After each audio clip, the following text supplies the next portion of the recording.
신약 성경에서 가장 중요한 표현, 아마도 예수 안에서라는 표현일 것입니다. In Christ라는 표현인데요, 우리는 성경 읽다 보면 너무나 자주 나오는 표현이어서 그냥 무심결에 그냥 얼렁뚱땅 읽고 지나가는 경우가 있지만, 사실은 이 표현처럼 중요한 의미를 담고 있는 그런 신약 성경의 표현도 없습니다. 그래서 그런지 신약 성경에서는 이 예수 안에서 또는 그리스도 안에서 또는 그리스도 예수 안에서 라는 표현이 무려 200번 이상 등장을 합니다. 한마디로 우리가 예수 그리스도 안에 있으면, 즉 예수님과 연합되어 있으면 우리는 기독교인이고, 우리가 만약에 예수 그리스도 안에 없다면, 예수 그리스도와 연합이 되어 있지 않다면 우리는 기독교인이 아니라는 사실입니다. 여기에는 회색지대가 없는 것이죠. 그래서 저와 여러분들이 과연 예수 그리스도 안에 있는가, 우리는 믿음으로 말미암아 예수님과 연합되어 있는가, 그것이 우리의 정체성을 결정한다는 것입니다. 사도 바울이 에베소서 1장 3절에서 이렇게 말씀합니다. 우리 주 예수 그리스도의 아버지이신 하나님을 찬양합시다. 하나님께서는 그리스도 안에서 하늘에 속한 온갖 신령한 복을 우리에게 주셨습니다. 예수 그리스도 안에서 우리가 누리는 신령한 복들이 주어졌다는 것이죠. 자, 그렇다면 예수 그리스도 안에서 우리가 누리는 신령한 복들이 과연 무엇일까요? 여태껏 우리 구원에 대해서 많은 말씀을, 성경의 여러 본문들을 다루면서 우리가 함께 이해했습니다. 아마 이것저것 생각나는 부분들이 있을 거라고 생각합니다. 예수 안에서 우리가 누리는 신령한 복들, 과연 뭐가 있을까요? 첫째로 에베소서에 나와 있는 대표적인 말씀이기도 하죠. 예수 그리스도 안에서 하나님이 우리를 선택하셨다는 사실입니다. 예수 안에서, 심지어는 이 세상이 지어지기도 전에, 창조 전에 하나님이 우리를 택하셨다. 즉 하나님의 선택이 예수 그리스도 안에서 우리가 누릴 수 있는 신령한 복 중에 하나라는 것이죠. 또 하나는 에베소 1장 7절의 말씀처럼 이 아들 안에서, 즉 예수 그리스도 안에서 우리가 그의 피로 구속, 곧 죄 용서를 받게 되었다. 두 번째로 우리가 누리는 신령한 복은 바로 구속이라는 것입니다. 우리가 죄 사함을 받게 되었다는 것이죠. 셋째로 사도 바울은 고린도 후서 5장 19절에서 우리가 하나님 안에서, 하나님이 예수 그리스도 안에서 우리에게 화해의 메시지를 주셔서 이 세상을 하나님과 화해하게 하셨다고 말씀을 합니다. 우리가 하나님과 화해하게 된 것은 오로지 예수 그리스도 안에서만 가능했다는 것이죠. 또한 오늘 본문 가운데 10절에 보면 예수 안에서 우리가 누리는 또 하나의 신령한 복은 우리가 중생, 거듭나게 됐다는 것이죠. 그것을 오늘 본문에서는 사도 바울이 하나님이 우리를 다시 창조하셨다, 이렇게 표현합니다. 즉 예수 안에서 우리는 거듭남이라는, 중생이라는 축복을 누리게 된다는 것이죠. 그리고 또한 고린도전서 1장 30절에 보니까 그리스도 예수 안에서 우리가 누리는 또 하나의 축복이 뭐냐면 바로 의로움이라는 것이죠. 칭의, 의롭게 된다, 죄가 없다는 선포를 받게 되는 것이고, 그리고 하나님과 바른 관계를 맺는 칭의라는 축복을 우리가 또 받게 된다는 것입니다. 그리고 그뿐만이 아니라 우리는 예수 그리스도 안에서 거룩하여진다, 즉 성화의 과정도 예수 그리스도 안에서 이루어진다는 것을 말씀을 합니다. 더 나아가서 예수님이 이 땅에 나타나실 때 우리는 예수 그리스도 안에서 영화롭게 된다고 말씀을 합니다. 즉 이 모든, 우리가 성도로서, 기독교인으로서 구원과 관련해서 우리가 누리는 이 모든 신령한 복들이 어디에 있다고 말하고 있냐면, 영역이 어디라고 말하고 있다고 사도 바울이 강조하냐면 바로 예수 그리스도 안이라는 것입니다. In Christ, 즉 우리가 예수님을 믿음으로 예수님과 연합이 되었고, 우리가 예수 그리스도 안에, 예수님이 우리 안에 있다면 예수님이 이 땅에 오셔서 이룩하신 그 모든 것이 다 우리에게 적용이 된다는 것입니다. 예수님이 이 땅에 오셔서 행하신 모든 일들을 우리가 인정하고 그것이 사실이라고 우리가 고백한다 하더라도 예수님을 믿지 않고 예수 그리스도 안에 우리가 없다면 예수님이 이룩하신 모든 것은 그냥 하나의 객관적인 사실에 불과한 것이죠. 하나의 역사적인 사실에 불과한 것이지 그것이 우리에게 효력을 발휘하지는 못한다는 것입니다. 그래서 예수님께서 객관적으로 이루신 모든 것들이 우리에게 개인적으로 주관적으로 적용이 되기 위해서는 예수님을 믿음으로 예수님과 연합이 되어야 된다는 것이죠. 성경에서의 그런 구원론을 우리가 간단하게 그리고 명료하게 표현하면 다음과 같이 구원을 의미할 수가 있습니다. 구원은 하나님의 은혜에 의해서만, 믿음을 통해서만, 그리고 예수 그리스도 안에서만 주어집니다. 하나님의 은혜에 의해서 믿음으로 말미암아 예수 그리스도 안에서 우리에게 주어지는 것, 그것이 바로 구원이라는 것이죠. 에베소서 2장 1절부터 10절까지는요 놀랍게도 한 문장으로 되어 있습니다. 따라서 본 동사도 하나일 수밖에 없는 것이겠죠. 그래서 사실은 이 에베소서 같은 이 바울 서신을 원어적으로 해석하고 이해하는 데는 상당한 그런 어떤 스킬이 필요하고 또 원어에 대한 이해가 많이 필요합니다. 그래서 굉장히 해석하기가, 번역하기가 쉽지 않은 그러한 내용이기도 하죠. 한 문장으로 되어 있지만 내용으로 보면 두 부분으로 우리가 나눌 수가 있습니다. 1절부터 3절까지가 하나의 단락으로, 그리고 4절부터 10절까지를 또 다른 단락으로 나눌 수가 있습니다.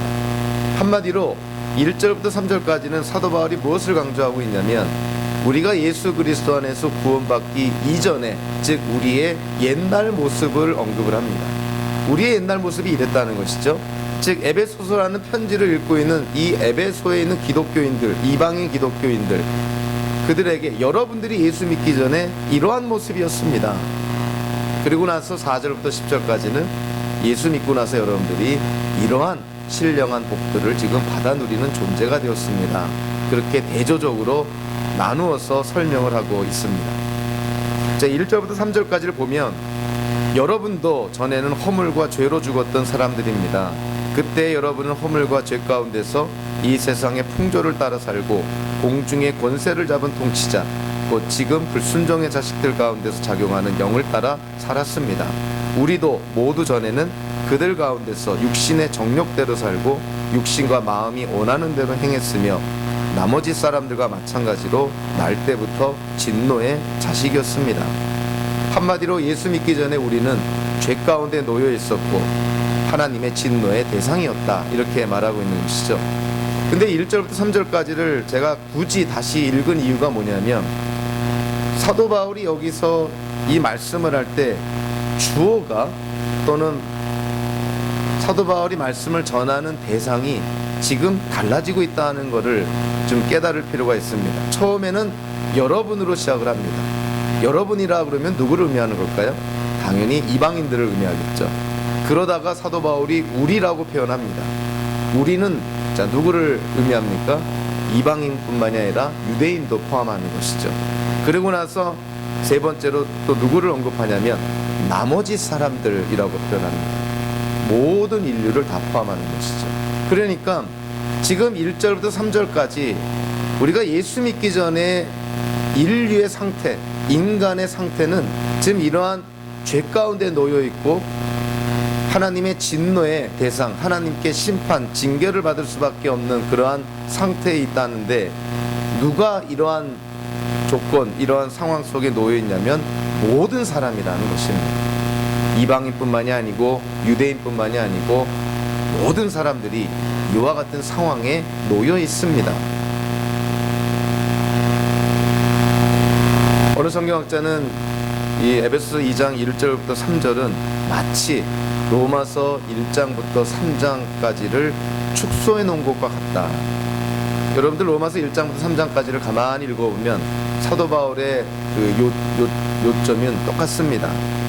이방인들이 죄인이고 유대인들이 죄인이고 모든 이 땅에 태어난 사람들이 다 죄인임을 로마서 1장부터 3장까지 언급하고 있죠. 그래서 마치 에베소서 2장 1절부터 3절까지가 로마서 1장부터 3장까지 그 모든 내용의 요점, 축소판, 압축해 놓은 것과 같다, 그렇게 이해하는데요, 참 통찰력 있는 그러한 표현이라고 생각을 합니다.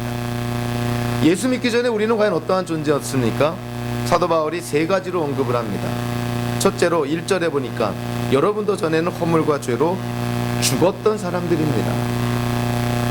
허물과 죄로 죽었다. 허물로 번역된 헬라어와 죄로 번역된 헬라어가 다릅니다. 그래서 의미도 다를 수밖에 없는 것이죠. 허물로 번역된 헬라어의 문자적인 의미는 일종의 잘못된 발걸음, 즉 경계를 벗어나는 것. 우리가 좀 일반적으로 표현하면 위반의 죄다, 하지 말아야 될 거를 행한 죄, 하나님께서 하지 말라고 한 것을 행한 죄, 그것이 허물로 번역된 단어가 의미하는 것이고요. 죄라고 번역된 이 헬라어의 문자적인 의미는 어떤 표적에서 벗어나는 것, 어떠한 기준에 못 미치는 것, 즉 하나님께서 하라고 하신 일을 하지 않은 것, 즉 태만의 죄를 의미합니다. 그러니까 이 허물과 죄라는 이 표현은 우리가 행함으로 지은 죄, 그리고 우리가 하지 않음으로 지은 죄, 즉 인간이 짓는 모든 죄를 다 포함한 것입니다.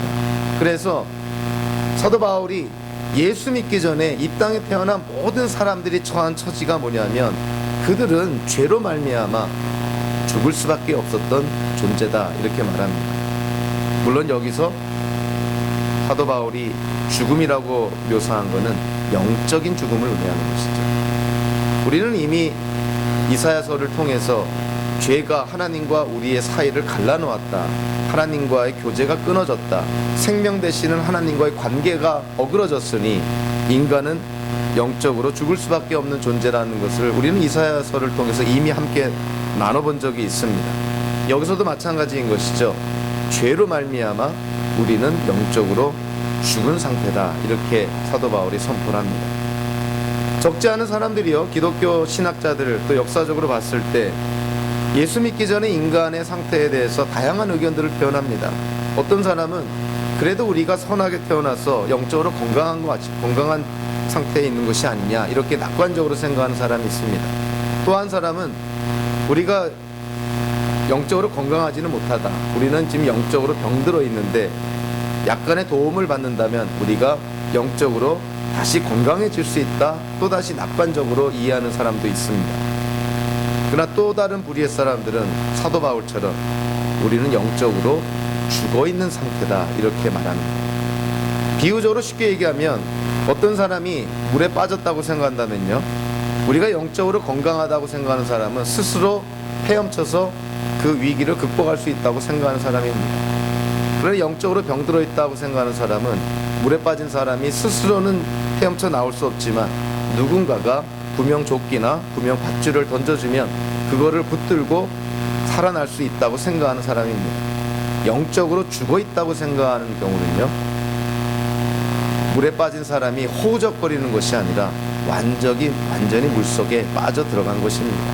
의식불명인 것이고 스스로는 손가락 하나 움직일 수 없는 상태, 누군가가 물속에 들어가서 그 사람을 끄집어내서 인공호흡이라도 해서 소생시켜야만 살아날 수 있는 존재. 여러분들은 예수 믿기 전에 인간이 어떠한 존재였다고 생각을 합니까? 그것이 사람을 바라보는 우리의 관점의 차이인 것이죠. 성경적인 인간론은요, 예수 믿기 전에 모든 인간은 죄로 말미암아 영적으로 죽어있는 상태라고 선포를 합니다.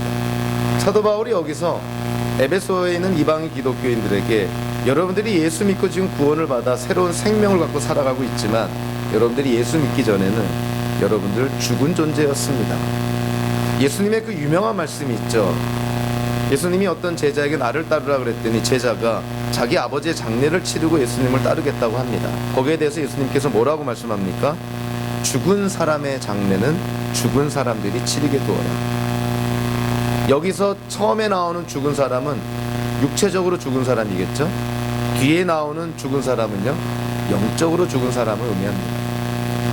즉 육체적으로 죽은 사람의 장례를 영적으로 죽은 사람이 치르게 두어라.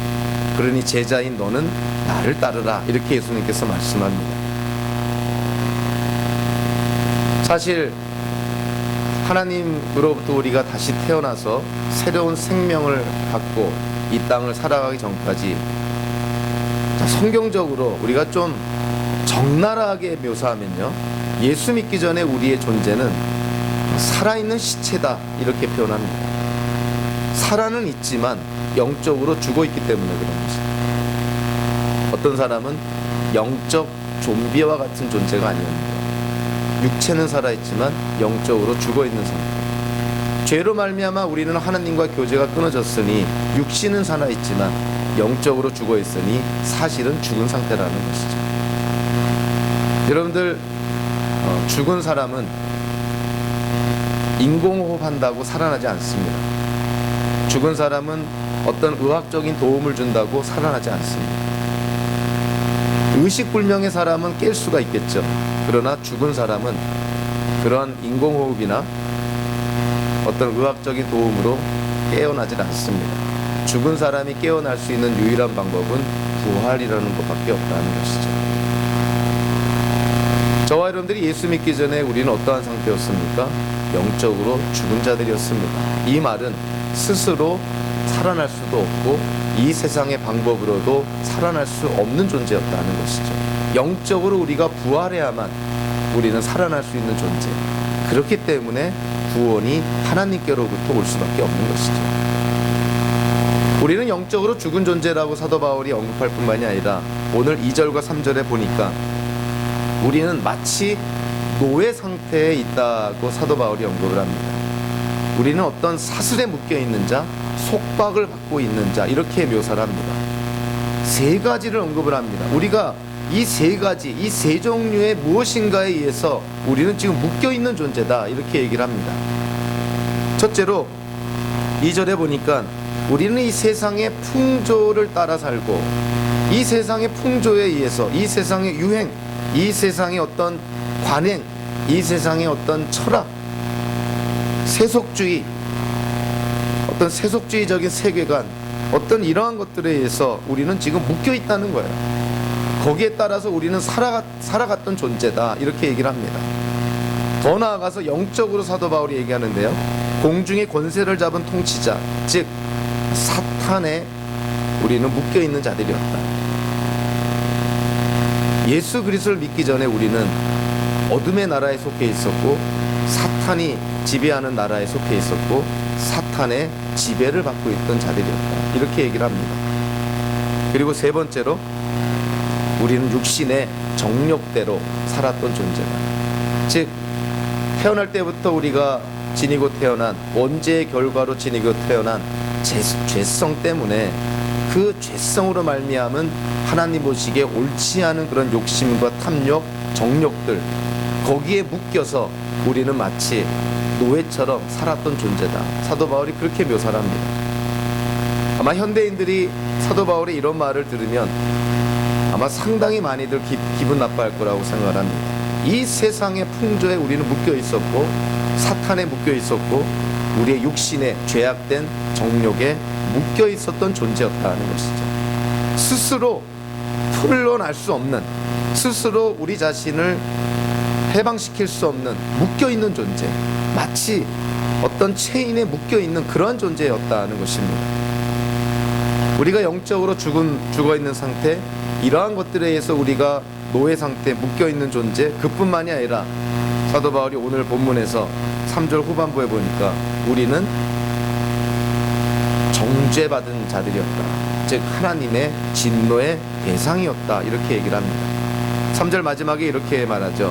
나머지 사람들과 마찬가지로 날 때부터 진노의 자식이었다. 우리는 날 때부터 하나님의 징계의 대상일 수밖에 없었다는 것을 언급을 합니다.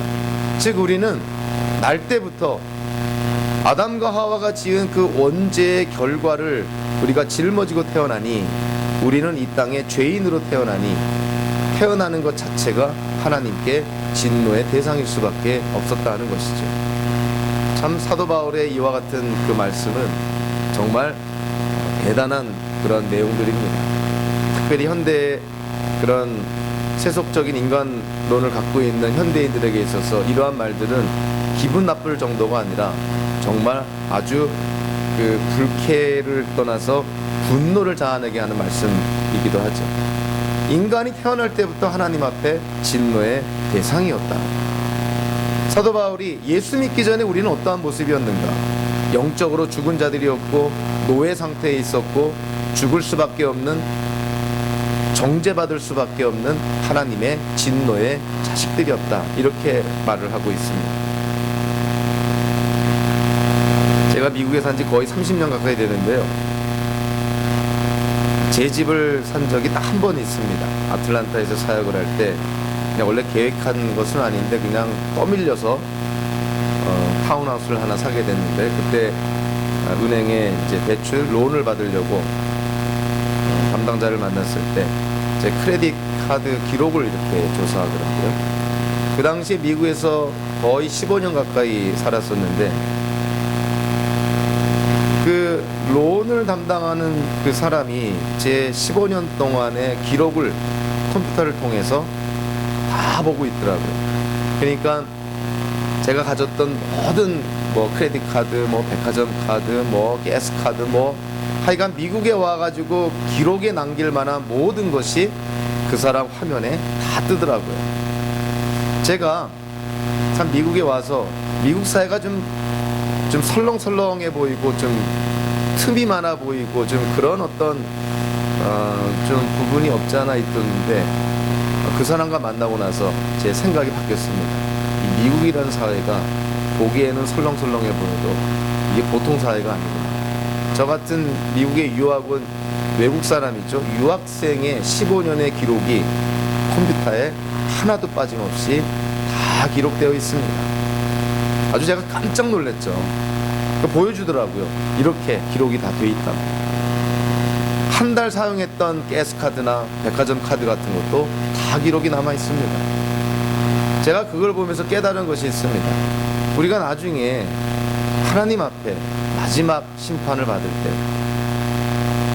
우리의 인생에 이와 같은 모든 것들이 하나님 앞에 다 드러난다면, 그냥 겉으로 행한 말과 행동뿐만이 아니고 우리의 생각, 상상, 마음에 품은 계획, 동기들, 정말 이 땅에서 우리에게 일어났던 모든 것이 하나님 앞에 다 펼쳐진다면, 이 세상에 어느 누가, 예수님 말고 이 세상에 어느 누가 하나님 앞에 죄 없다고 얘기할 수 있습니다. 제가 그때 일종의 그 아주 긍정적인 소름 끼치는 그런 경험을 했습니다. 인간의 기록은 남는 거구나. 하나님 앞에 우리의 모든 기록도 다 남습니다. 그래서 사도 바울이 로마서 3장에서 모든 인간이 하나님의 영광에 미치지 못한다, 하나님의 기준에 미치지 못한다는 것이죠. 즉 예수 그리스도를 통해서 우리의 죄 문제가 해결되지 않는다면 어떠한 사람도 우리가 행한 것에 의해서 하나님께 심판을 받는다면 정죄받을 수밖에 없는 존재라는 것이죠. 그래서 사도 바울이 오늘 본문에서 모든 사람이 하나님 앞에 진노의 자식이었다, 이 말이 결코 과장된 말이 아닙니다. 예수 믿지 않은 모든 사람들은 하나님 앞에 진노의 대상일 수밖에 없는 것이죠. 우리가 지은 죄의 죄값을 우리가 치러야 되는 것이니, 죄의 삭은 사망이니 하나님께 정죄받을 수밖에 없는 것이 인류가 처한 운명과 같은 것이죠. 1절부터 3절까지 사도 바울이 어찌 보면 예수 믿기 전에 우리의 모습을 적나라하게 묘사하는 것이죠. 우리는 영적으로 죽은 상태고, 우리는 무엇인가에 묶여있는 노예 상태에 빠져있고, 하나님의 심판과 징계와 진노의 대상이다. 참 소망이 없는 것이죠. 그러나 오늘 본문은 여기에서 끝나는 것이 아닙니다. 4절부터 일종의 사도 바울의 그런 주장이, 그 요점이 전환을 맞게 되는 것이죠. 여러분들 4절에 보면 우리 세번역 성경에서는 번역을 잘했는데요, 그러나로부터 시작을 합니다. 그러나. 그래서 이 4절을 헬라어 성경으로 보면 시작이 그러나 하나님은 이렇게 됩니다. 구원에 있어서 가장 중요한 표현이라고 어느 성경학자는 강조를 합니다. 그러나 하나님은. 즉 1절부터 3절까지 인류가 처한 상황, 저와 여러분들이 우리의 옛 모습, 정말 절망 속에 있을 수밖에 없었던 이러한 상황, 그러한 상황임에도 불구하고 그러나 상황은 바뀌어지게 됐다는 것이죠. 자, 누구에 의해서요? 하나님에 의해서. 그러나 하나님은 1절부터 3절까지 우리는 하나님께 징계를 받을 수밖에 없었고 죽을 수밖에 없는 존재였고 정죄받을 수밖에 없는 그러한 존재였지만, 그러나 하나님은 우리를 위해서 무언가를 하셨다는 것입니다. 그래서 그러나는 앞에 있는 내용에 이제 반대되는 내용이 전개가 되는 것이고, 그 전개되는 내용의 주체가 하나님이심을 우리에게 말씀해 주는 것이죠. 그래서 4절 이후로부터 일어나는 모든 일이 하나님에 의해서 일어났다는 것을 사도 바울이 강조를 합니다. 그래서 4절부터 10절까지를 통해서요, 우리가 세 가지로 함께 나눠볼 텐데, 하나님이 우리를 위해서 행하신 일이 과연 무엇인가? 하나님은 왜 그 일을 하셨는가? 그리고 하나님은 어떻게 그 일을 행하셨는가? 이러한 측면으로 우리가 말씀을 좀 나눠보고자 합니다. 하나님이 우리를 위해서 하신 일이 과연 무엇일까요?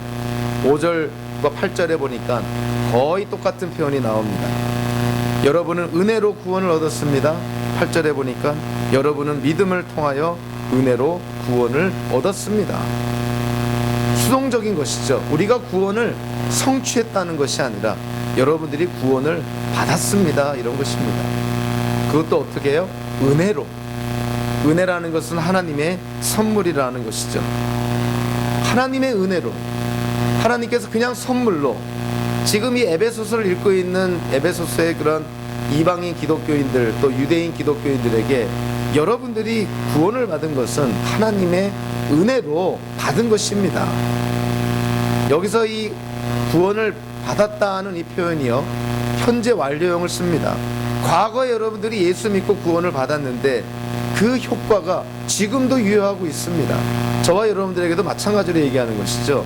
언젠가 우리가 예수 믿고 구원을 받았다면 그것은 현재에도 앞으로도 계속 유효할 거라는 것입니다.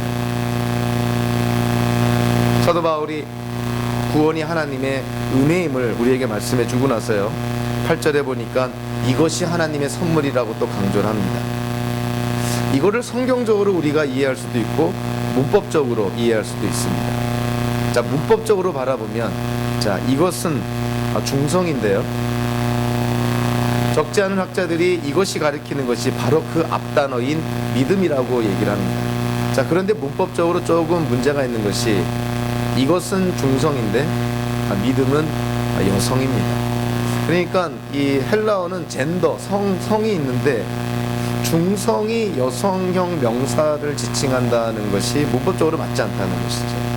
그래서 이거를 문법적으로 바라보면 이것이 가리키는 것은 믿음이 아니라 그 앞에 있는 문장 전체일 것이다. 즉 믿음을 통하여 하나님의 은혜로 우리가 구원을 받았다는 이 사실, 이것이 하나님의 선물이다. 이렇게 문법적으로 이해가 됩니다. 그러나 성경적으로 바라보면 사도행전에서나 빌립보서에서나 믿음이, 즉 구원에 이르는 믿음이 하나님의 선물이라고 성경은 선포를 합니다. 그래서 다른 성경의 본문들을 비추어서 오늘의 이 본문을 바라보면 이것이 가리키는 것은 아마 믿음이 아닐까, 구원에 이르는 믿음이 아닐까, 이렇게 해석하는 학자들도 많은 것이죠.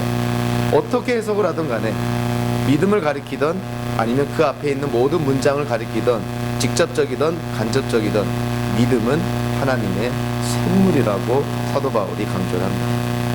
즉 우리가 하나님의 선물로, 은혜로 구원을 받았는데 그 구원을 받는 통로인 믿음조차 하나님의 선물이다. 그러니까 사도 바울이 여기서 강조하는 게 뭡니까? 여러분들이 지금 누리고 있는 구원의 그 모든 과정이 다 하나님의 은혜라는 것이죠. 그래서 4절이 그러나 하나님은 이렇게 시작한 것입니다. 구원의 모든 것이, 구원과 관련된 모든 단계가, 구원의 모든 요소와 측면들이 하나님이 주체라는 거예요. 하나님이 믿음도 선물로 주시고 은혜로 구원도 주시고 그렇게 하셨다는 것입니다.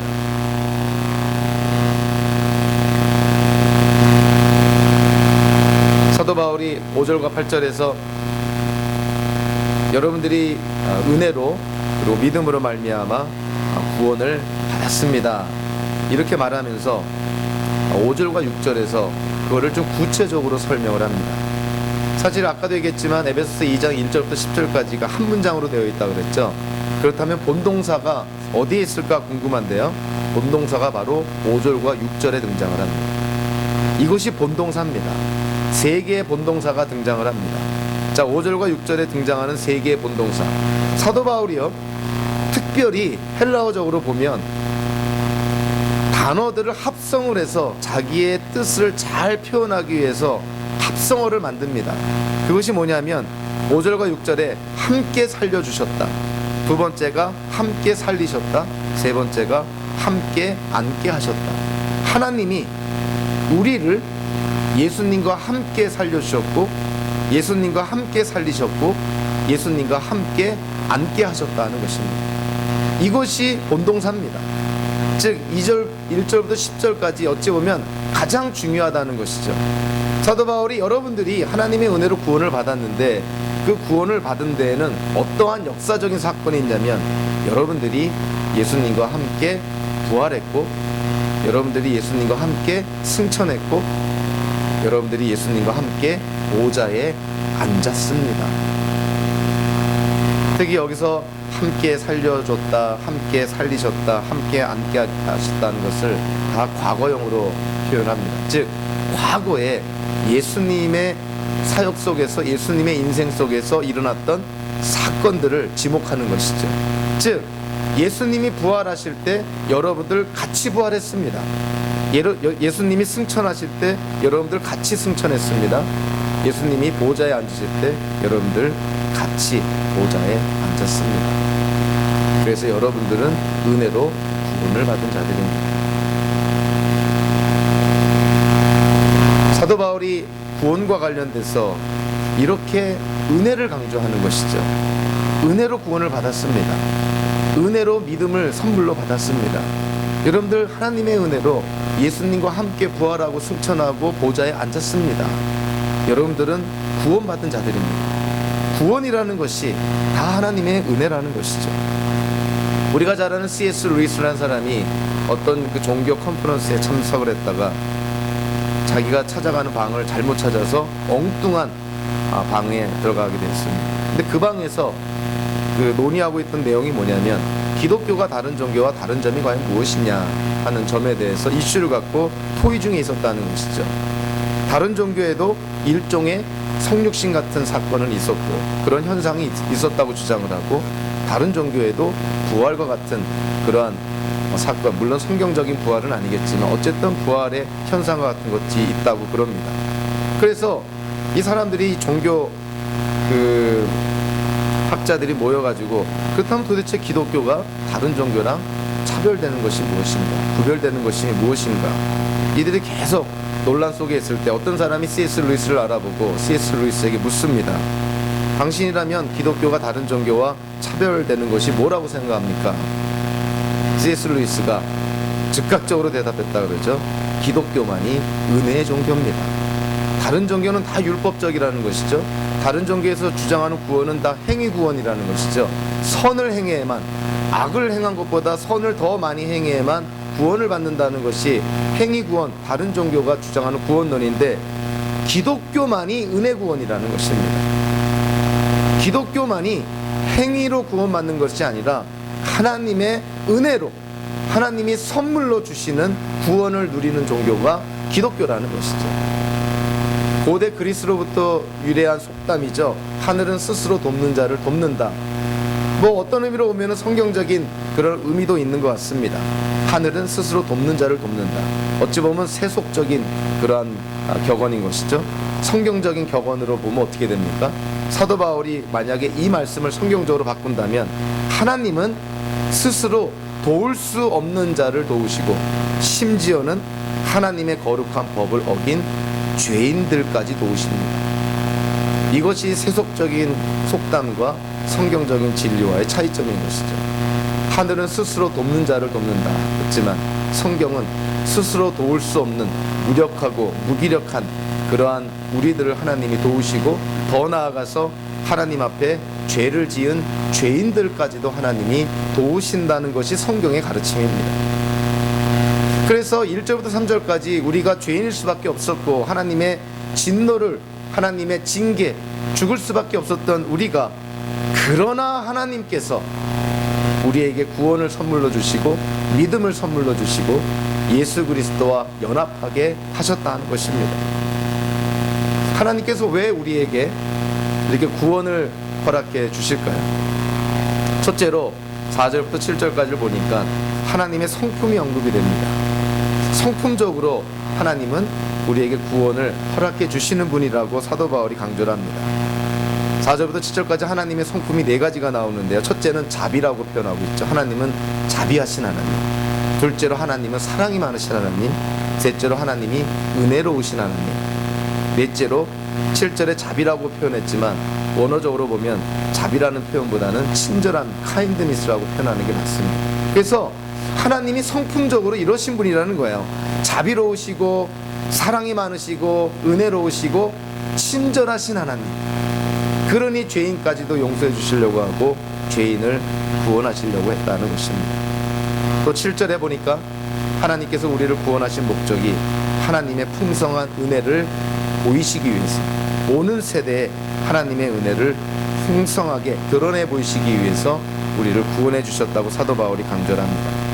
에베소 1장 19절과 20절을 보니까 하나님이 예수님을 부활하게 하시고 그를 승천하셔서 하늘 보좌에 앉히신 것이 하나님의 능력이라고 묘사를 합니다.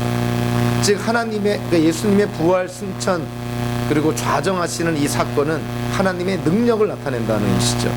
그런데 사도 바울이 오늘 본문 5절, 6절, 7절을 통해서 우리 기독교인들이 예수님과 함께 부활하고 승천하고 보좌에 앉은 이 사건은 하나님의 은혜를 나타난다고 강조를 합니다. 그러니까 예수님을 부활시킨 것은 하나님의 능력이라면 우리가 예수님과 함께 부활했다는 것은 하나님의 은혜를 나타낸다는 것이죠. 사도 바울이 지금 거듭거듭 하나님의 은혜를 강조합니다. 에베소 교회 교인 여러분들, 성도 여러분들, 여러분들이 구원을 받은 것, 예수님을 믿게 된 것, 예수님과 연합하게 된 것, 이 모든 것이 다 하나님의 은혜입니다. 그리고 사도 바울이 하나님이 우리를 구원하신 이유가 10절에 하나님께서 준비하시는 하나님 보시기에 선한 일을 우리가 감당하게 하시기 위해서 우리를 구원하셨다, 이렇게 말합니다. 10절에 우리는 하나님의 작품이다. 이 작품이라는 표현과 하나님이 예수 안에서 우리를 만드셨다, 이 만드셨다라는 이 두 개의 표현이요 다 창조와 관련됩니다. 그러니까 사도 바울이 여기서 에베소 2장 10절에서 구원을 어떠한 측면으로 우리한테 얘기하고 있냐면, 구원이란 다름 아닌 하나님께서 우리를 다시 창조하신 것이고 새롭게 창조하신 것입니다. 그렇게 묘사하고 있습니다. 고린도후서 5장 17절에도 사도 바울이 그렇게 얘기하죠. 누구든지 그리스도 안에 있으면 그는 새로운 피조물입니다. 옛것은 지나갔습니다. 보십시오, 새 것이 되었습니다. 예수 그리스도 안에 있으면 우리는 새롭게 만들어진 새로운 피조물이라는 것이죠. 그러니까 예수 안에서 저와 여러분들이 하나님께서 우리를 새롭게 만드셨다는 거예요. 그래서 이전 것, 죄악된 것들, 죄성인 것들, 하나님 보시기 옳지 않은 것들, 그와 같은 것들은 이제 지나갔고 이제 새로운 피조물이 되었으니, 새로운 하나님의 작품이 되었으니 이제는 하나님의 선한 일을 감당해야 된다는 것입니다. 하나님이 우리에게 구원을 허락해 주시고요, 그리고 하나님의 성품에, 하나님의 은혜로, 그리고 하나님의 선한 일을 하게 하시려고 우리를 구원해 주셨는데, 하나님이 어떻게 우리를 구원하셨다고 오늘 본문이 말씀합니까? 5절 6절을 통해서 그것은 예수 그리스도와 연합이라는 사건을 통해서 하나님이 우리를 구원하셨다는 것입니다. 5절 6절을 다시 보면 함께 살려주셨고 함께 살리셨고 함께 앉게 하셨다. 예수님의 부활, 승천, 이 좌정이라는 그 사건에 하나님이 우리를 예수님과 연합하게 해서 예수님과 함께 부활하여 함께 승천하여 함께 보좌에 앉게 하셨다는 것입니다. 즉 구원이라는 것은 예수님과의 연합을 의미한다는 것이죠. 영적인 연합. 어떻게 예수님과 영적으로 연합됩니까? 오로지 믿음을 통해서만이 예수님과 영적으로 연합이 된다는 것입니다. 우리는 일상생활에서도요, 부부가 연합이 되어야 된다 그럽니다. 그걸 다른 말로 하면 부부가 하나가 됐다 그러죠. 부부가 하나가 되기 위해서 전제되는 것이 뭡니까? 쌍방간에 믿음이 있어야 되겠죠. 믿음이 없이 어떻게 연합이 되고 믿음이 없이 어떻게 하나가 됩니까? 공동체가 하나가 돼야 된다. 예수님께서 대제사장적인 기도를 통해서 제자들에게 여러분들이 이 세상을 살아갈 때 하나가 돼야 됩니다. 그 하나가 되기 위한 전제 조건이 뭡니까? 서로 믿어야 되는 것이죠. 서로 신뢰해야 되는 것이죠. 우리가 예수님과 하나가 되기 위해서, 연합이 되기 위해서 반드시 전제가 되는 것이 뭡니까? 예수님을 믿어야 되는 것이죠. 예수님께 대한 믿음 없이 어떻게 예수님과 연합이 되고 우리가 어떻게 예수 그리스도 안에 있습니까? 그건 불가능하다는 것이죠. 사도 바울이 여러분들이 예수 그리스도 안에 있으면 예수님께서 행하신 모든 것이 다 여러분에게 그대로 전가가 됩니다. 우리는 아담과 하와가 지은 죄의 결과가 우리에게 전가가 되었기 때문에 우리는 태어날 때부터 죄인으로 태어나서 하나님의 진노의 대상일 수밖에 없었던 것이죠. 그러나 우리가 만약에 예수님을 믿음으로 예수님과 연합이 돼서 예수 안에 있다면, 예수님이 이 땅에 오셔서 행하신 그 모든 구원의 유익함들이, 구원의 모든 축복들이 우리에게 그대로 전가가 된다는 것입니다.